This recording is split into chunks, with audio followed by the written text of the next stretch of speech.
Because we couldn't be trusted. The Emperor needed a weapon that would never obey its own desires before those of the Imperium. He needed a weapon that would never bite the hand that feeds. The World Eaters were not that weapon.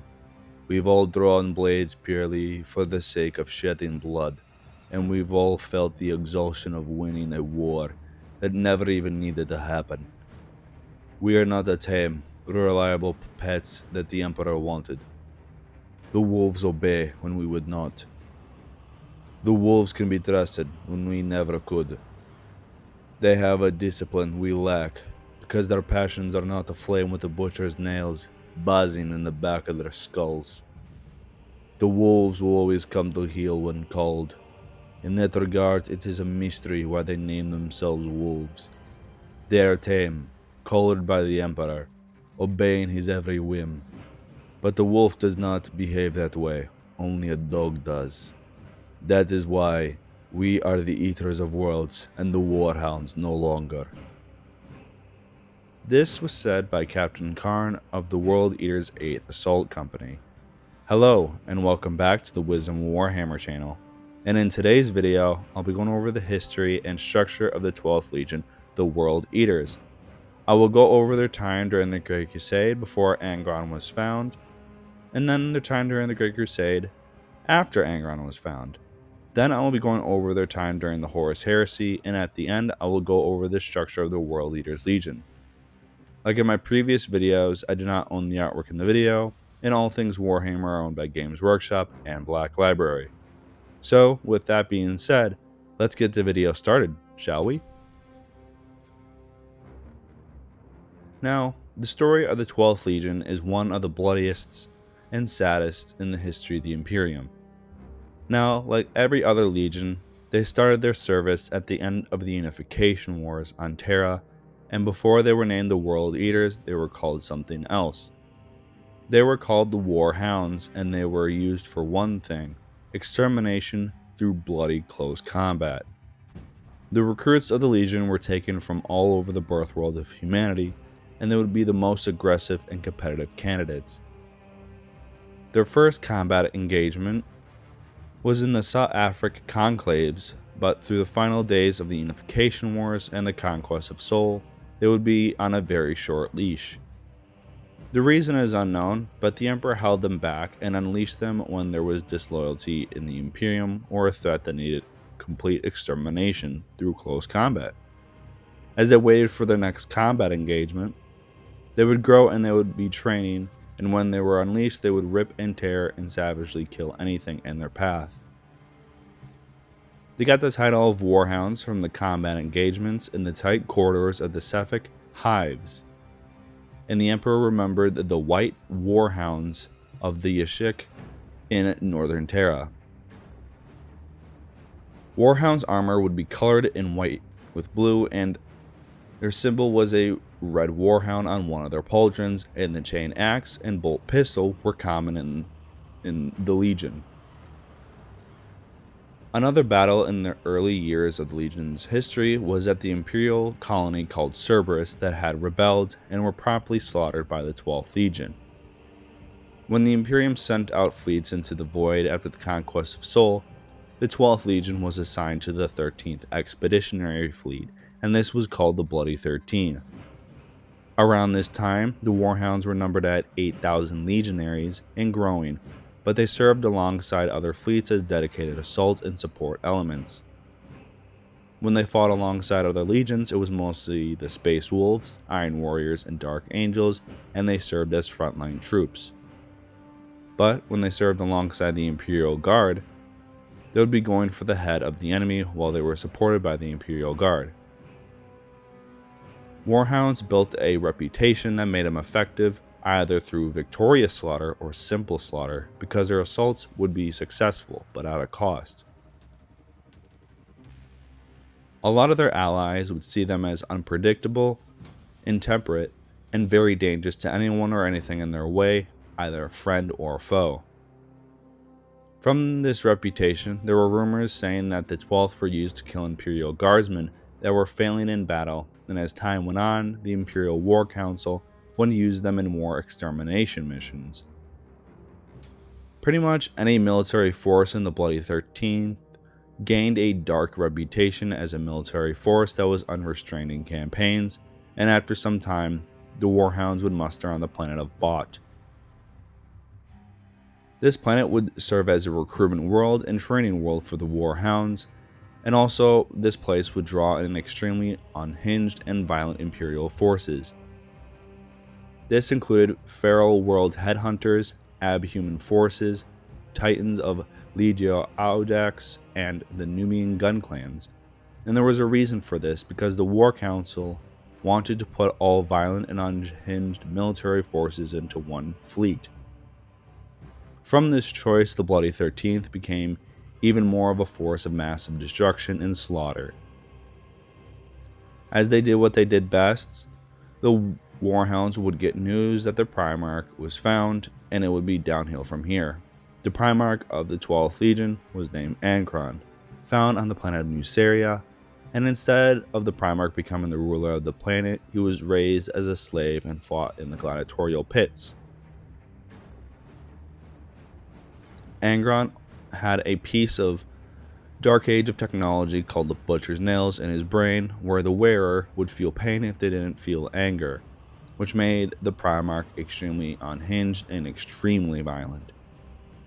The Warhounds were happy to hear that their father was found, but that happiness would turn to ash in their mouth because when Angron met the Legion Master, Ibram Gahir, he proceeded to rip the Space Marine apart.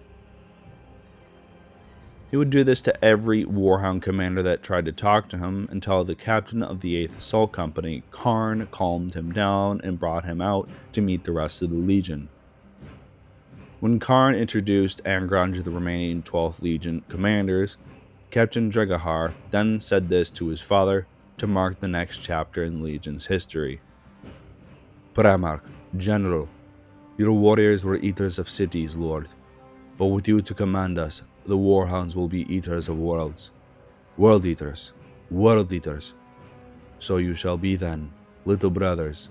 Come with me then, world eaters.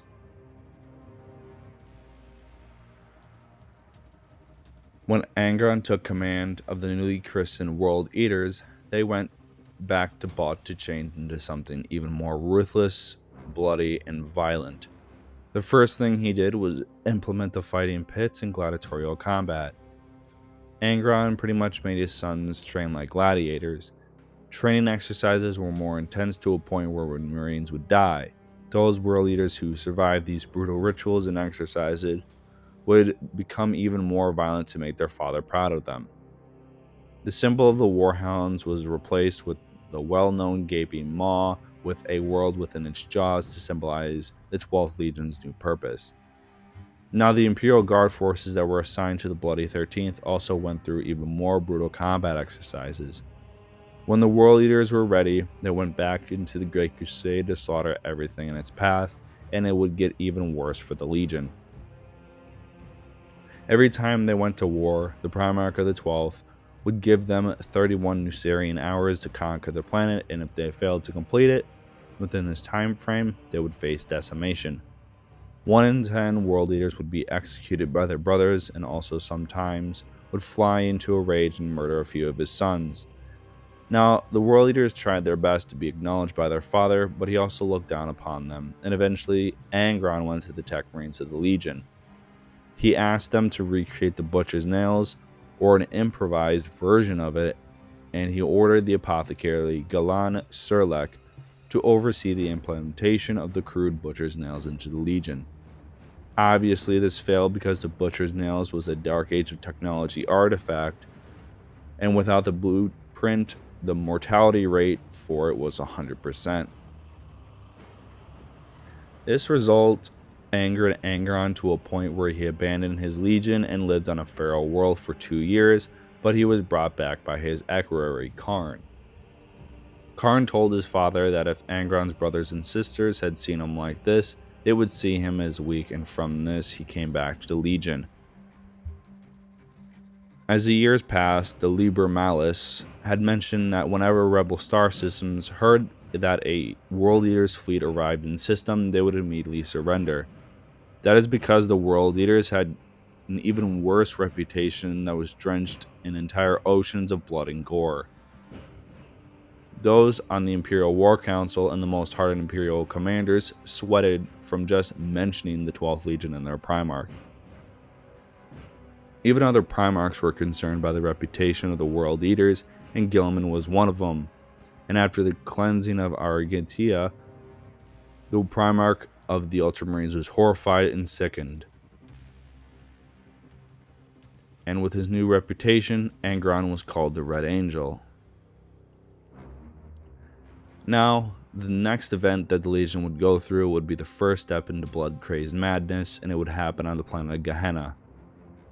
Now, Gehenna was already a compliant Imperial world until it was not, and the entire populace turned into traitors, and the Imperial governor was killed.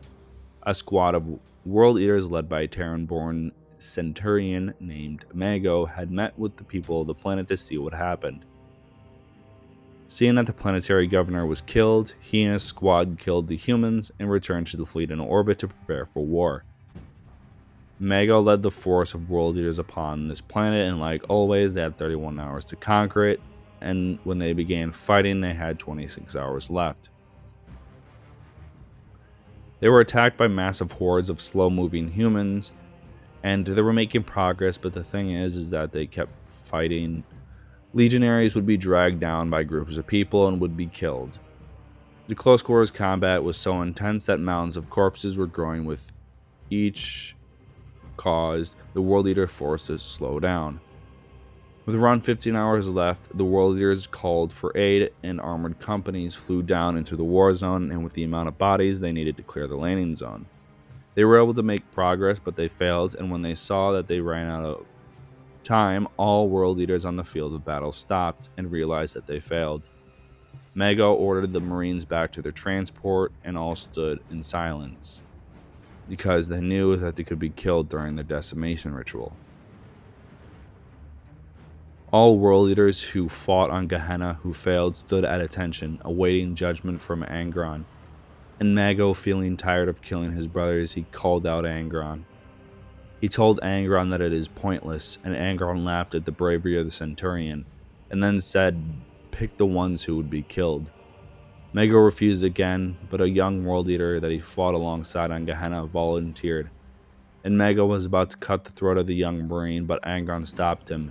He said, "Use your hands," to the Centurion, and again Mago refused. And then the Primarch of the 12th had another one of his rages, and he started to butcher those all around him. He murdered more than 20 of his sons before he was knocked out by the Librarians, and this is where the World Eaters came to a crossroads. With Angron being asleep, the Tech Marines and Apothecary Surlac examined the nails even more, and eventually Surlac looked at one of the corpses of the Gehennans. He saw that the circuits in their brains could be the key to create a perfect replica of the Butcher's nails, and he informed Mago and Karn. Mago was horrified and then talked to some of the Terran World Eaters to convince them to destroy the equipment of Surlac because he didn't want to see the Legion be controlled by the Butcher's nails. The sabotage of Surlac's equipment failed, and with that it sealed the fate of the 12th. Surlac then implemented the Butcher's nails into 1,000 legionaries, and during this time Angron woke up and led this group of butchers, and it was even more of a bloodbath than before. They ripped and tore through the hordes with even more strength. Thanks to Surlac, the original humans of Gehenna were found, and with them pleading, Karn did not care for these worms, and he would slaughter them with the screaming of the people and his chain axe being the only sounds in the room. Mago and his supporters then confronted them and were killed by his former best friends, and with this choice, the World Eaters then fell into a darkness that they would never recover from. Angron then ordered his sons to butcher everything on Gehenna, and that's what they did. Now, the Asterpass of the Imperium heard the screams of billions of people that were killed by the 12th Legion and their father. The Imperial War Council informed the Emperor, and then he would answer this, and it would be in the form of the Wolf King and his Space Wolves, and the Wolf King was ordered to tell Angron to stop with the surgeries. When Lehman arrived with his legion to bring the 12th Legion and their Primarch to heal, the two legions met at the Gehenna city called Malakoya. This was right after the massacre of Gehenna, and the mounds of Gehennan corpses and the world leaders were still covered in blood alongside their Primarch. Angron and his legion were in ragged lines in front of the wolves of Fenris, and Lehman then told his brother the message from their father. Angron threatened his brother, and his brother was not worried about the threat and said to him to follow him and his legion back to Terra to get rid of the butcher's nails from the 12th Legion. The records say that we don't know who fired the first shot, but from this the two legions drew blood and it was a bloody skirmish, but we don't know who won. But one thing was for certain, a lot of Space Marines died in this battle. I assume a lot more Space Wolves died due to the newly filled raged World Eaters, but we don't know, and after this event the Tech Marines were ordered to mass produce more Butcher's Nails. So yeah, the World Eaters, Tech Marines, and Apothecaries were put in the overtime, and eventually every single World Eater Legionary has this dark machine in their brains. The World Eaters became mindless, rage-filled beasts, and began to have blood drinking, and the gladiatorial fights were so violent that Marines would kill each other and drink their blood. The sands of the fighting pits were soaked in blood, and they would install drains to drain the blood from them so it would not be a problem. The remainder of the time during the Great Crusade, the 12th Legion and their father would slowly go into the clutches of the Blood God, and eventually Horus came to Angron and his legion. They joined the traitor side, and I will go over their time during the Horus Heresy, but I will go over some of their more notable combat engagements during the Great Crusade.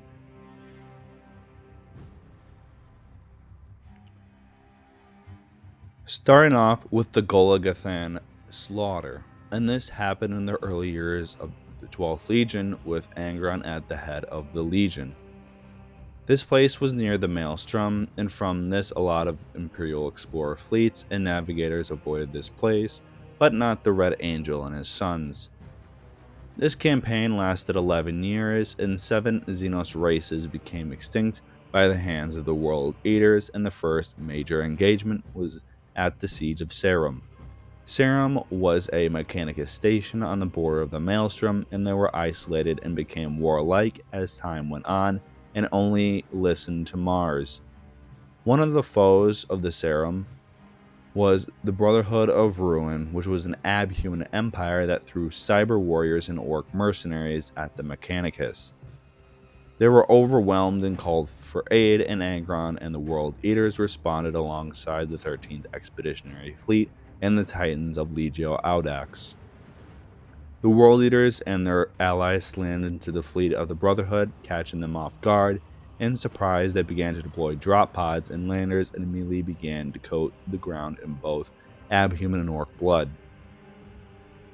15,000 legionaries landed on the battlefield and would slaughter thousands of orcs and cyber warriors, but the orcs liked a good fight and would start killing legionaries. The Brotherhood of Ruin went into armored forts to prevent more casualties, and after some time the World Leaders took heavy casualties, but the fight still continued. Thinking that victory was near, the Brotherhood came out in force with all of their troops and vehicles, but this was the plan all along. As they walked upon the field, the second wave of World Leaders had arrived, led by Angron himself, and they would slaughter everything that wasn't an Imperial or Mechanicus. The Mechanicus then came out onto the field, and it would result in the death of the Brotherhood and their allies, and after the battle, Sarum would be the FOP for the World Eaters. The next battle was called the Battle of Argatia, and we don't have much info, but the Luna Wolves and Ultramarines alongside Rubute Gilman were in this battle and would speak out against the World Eaters.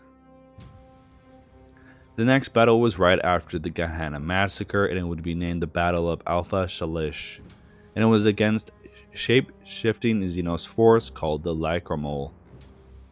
This race occupied the planet and enslaved the people until the World Leaders arrived and slaughtered all Xenos, and from this the planet became an agri world soaked in Xenos blood.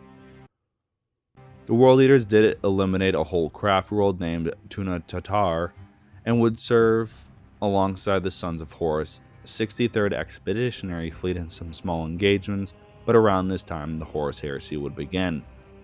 At this point in the World Eaters' history, there were just a bunch of unchained butchers that enjoyed the bloodbaths they created, and the majority of the legions and their primarchs did not want to work alongside them. But Horus would convince the Red Angel and his butcher horde into the traitors' side, and the first thing they needed to do was purge the loyalists from the 16th, 3rd, 14th, and 12th legions.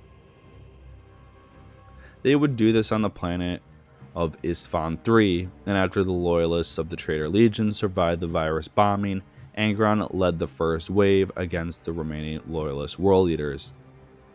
Loyalist world eaters like Shabran Dar, Erlen, Krungar, Dreadnought Julik Nul, Dreadnought Porath, Mika Volkov, and Wraith would be slaughtered by their traitorous brothers and their primarch. After the Battle of Isfahan III, the World Eaters made their way to Isfahan V to prepare for the legions that were sent by the Emperor. During the Dropsite Massacre, the 12th Legion fought against either the Raven Guard or Salamanders, but they didn't care who they'd killed, either enemy or ally. Right after the bloodbath called the Dropsite Massacre, the Worldmaster ordered the Primarchs of the World Eaters and Word Bearers alongside their legions to attack Ultramar. This would be called the Shattered Crusade and would harass the 13th Legion and their Primarch for some time.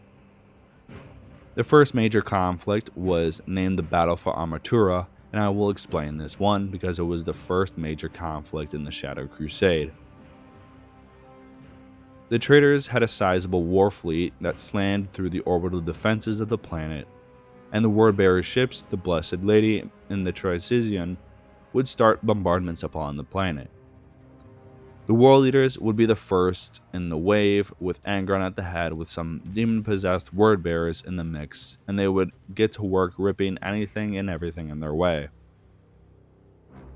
They would drink the blood and feast upon the corpses of their enemies during combat because the butcher's nails were pounded in their heads and they only wanted blood and rage. The Ultramarines saw that they could lure the World Eaters and their Primarch into a trap, and they did, and they would be by detonating explosives and crushing the Red Angel and a portion of his assault force. Angron dug himself out and lifted a War Hound foot and prevented himself from being crushed to death. While this happened, Karn was fighting alongside his friend Argol Tal, who was a word bearer who had a demon inside him, and like other World Eaters, they would black out from the butcher's nails. I'm going to say it here. 99% of the World Eaters' time during the Heresy was just mostly in the background, slaughtering and falling into the hands of Khorne. Speaking of Khorne, sometime after the Battle of Armatura, the Red Angel and his blood-covered sons went to Nuceria, and Angron ordered his sons to slaughter every man, woman, and child upon the planet because it was still the same place when he was there. They were about to fully kill everyone until Roboute Guilliman and a massive fleet of Ultramarines arrived, filled with vengeance, and both sides would fight. The Ultramarines did kill a lot of the traitors, but their ships were prevented from doing too much damage thanks to the tactical mind of Latara Sarin. The Ultramarines did attempt to take over the Conqueror because a majority of the World Eaters of the Conqueror were on the surface of Nuceria. Due to the small number of World Eaters aboard, Saren had to awaken the Dreadnoughts and would repel the Ultramarine invaders. On the surface, the two traitor Primarchs fought against Roboute Guilliman, but Lorgar got his butt kicked like always. But when Roboute was fighting Angron, the Red Angel fell into an uncontrollable rage that he has never had before. This was a part of Lorgar's plan because at this moment, the Primarch of the Word Bearers had done a ritual and gave his brother to Khorne. Angron was transformed into a massive beast, which horrified pretty much everyone, including Karn and the surrounding World Eaters, but the energy of the Blood God was strong. The first thing that happened After the transformation of Angron, the librarians of the 12th Legion were exterminated. Rubute Gilman and his war fleet retreated, and I don't blame him because that would be horrifying to face off against the demonic Angron. After the Battle of Nuceria, the World Eaters had fully given themselves to Khorne and would reach the bottom of blood rituals and would fill the hulls of their ships with so much blood that it seeped into the drinking water. For the rest of the heresy, they would just carve a bloody and gory path through the Imperium until the Siege of Terra. The Iron Warriors and the Primarch were ordered to bring Angron and the World Eaters to heal and brought to the War Master's fleet. The World Eaters were on the planet Deluge, and when the Iron Warriors landed, they saw the mountains of corpses of the populace. As they looked upon the land, a lone figure walked out, covered in blood, and it was Karn, and he was upon a mountain of bodies. He begged the Lord of Iron and his sons to leave before it was too late, but the butcher horde of World Eaters alongside Khornite demons came out of the smoke. The two forces clashed, and in the height of the battle, the sky above the world opened, and the Red Angel appeared and began to fight the Lord of Iron and was beating him. But with the tactical mind of Perturabo, he told that his brother was a slave and would remain a slave and was able to beat his brother into submission. The World Eaters were muzzled and dragged to Terra to be unleashed in bloody combat, and it would be a worthy fight for these worshippers of the blood god. During the Siege of Terra, the World Eaters were the first in the fight, slaughtering the Loyalist defenders alongside Khorne's demons. Their moment during the siege was during the Battle of the Eternity Gate, where Angron was thrown from orbit and landed down, killing anything in his way, including his sons. The World Eaters during this time would mostly fight the sons of the Great Angel, and a lot of legionaries died on both sides while their Primarchs fought. After the Siege of Terra, they retreated, and at this point Angron was banished and the Legion was fragmented and needed to reunite. Karn did lead the Legion for a while, but eventually left after the Battle of Scalathrax, but I will go over that battle another time. Now, going into some of their lesser known battles, I'll be honest, the World Eaters don't do much other than butcher the enemy and civilians, but I'll go over some of them pretty quick.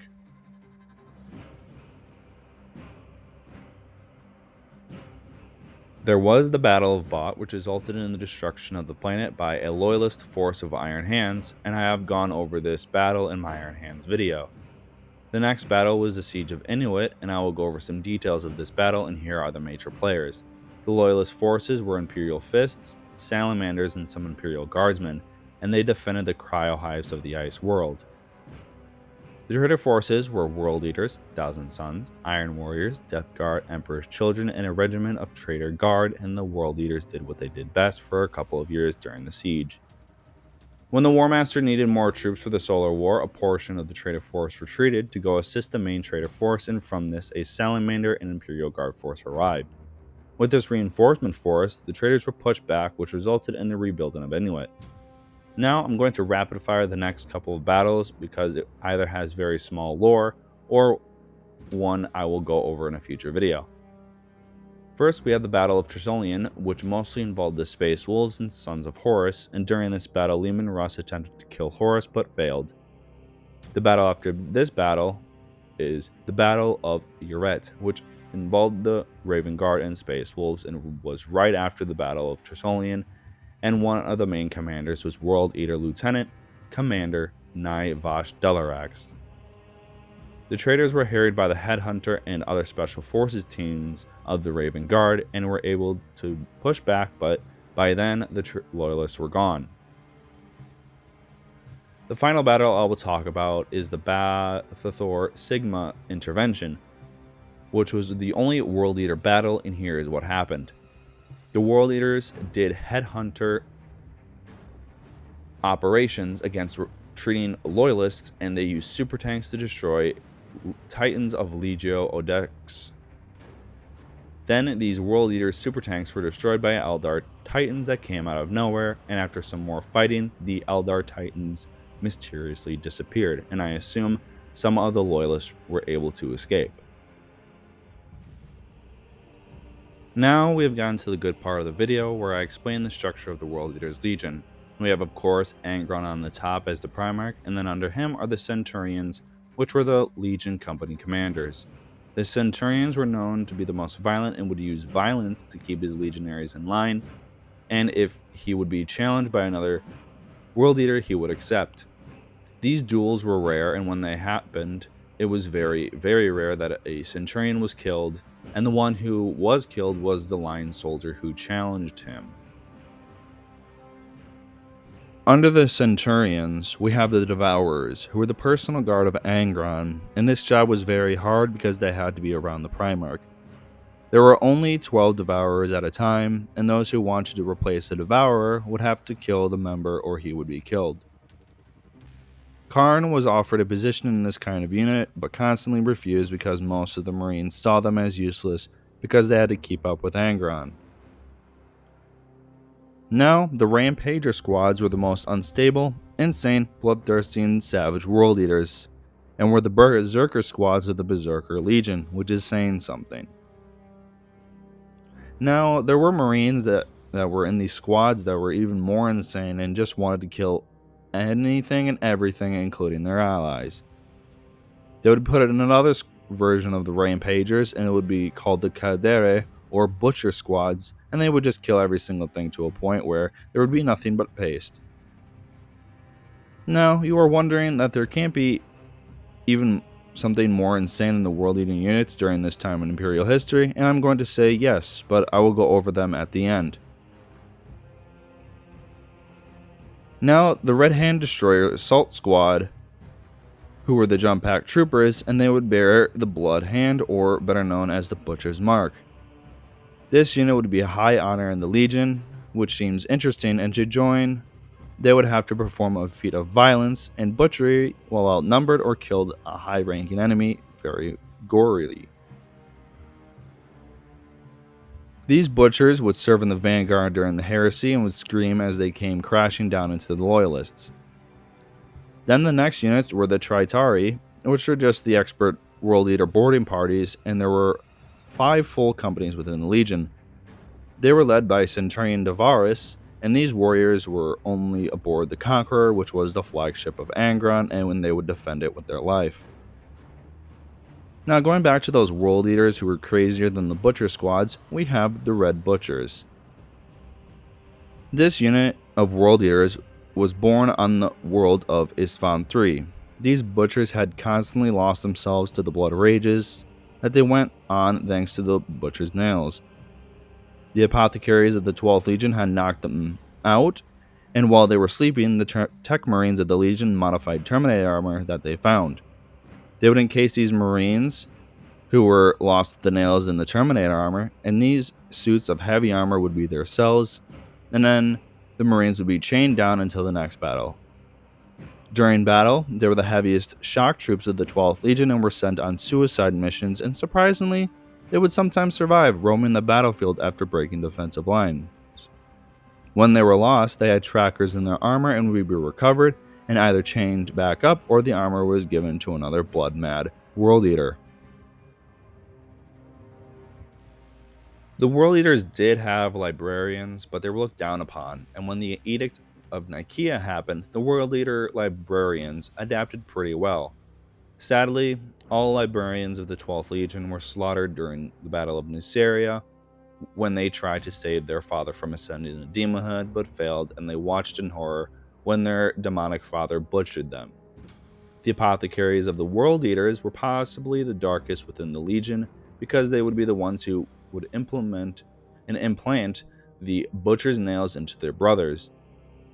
When they gave the Legion to Khorne, they became even darker thanks to Galak Sherlach's experiments on Bot and are now named the Butcher Surgeons.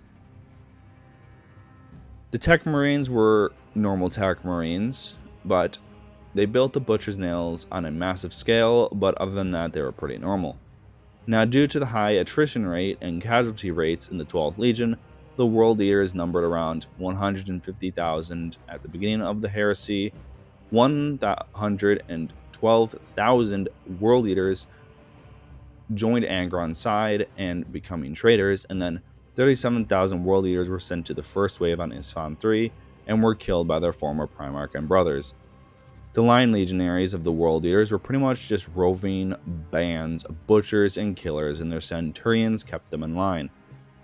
The fleet of the World Eaters Legion had around 60 capital ships, and their ships had something called the Ursal Claws, which brought ships into their space, and then the World Eaters would board and slaughter the crews. Now, we have gotten to the end of the video on the history and structure of the World Eaters Legion. I hope you guys enjoyed the video, and if you did, share it with someone who would like this content. If you are new and would like to see more, hit the subscribe button and bell notification to be notified for when a new video comes out. Now, I hope you guys have a good day, and I will see you in the next video. This is Wisdom Warhammer, signing off.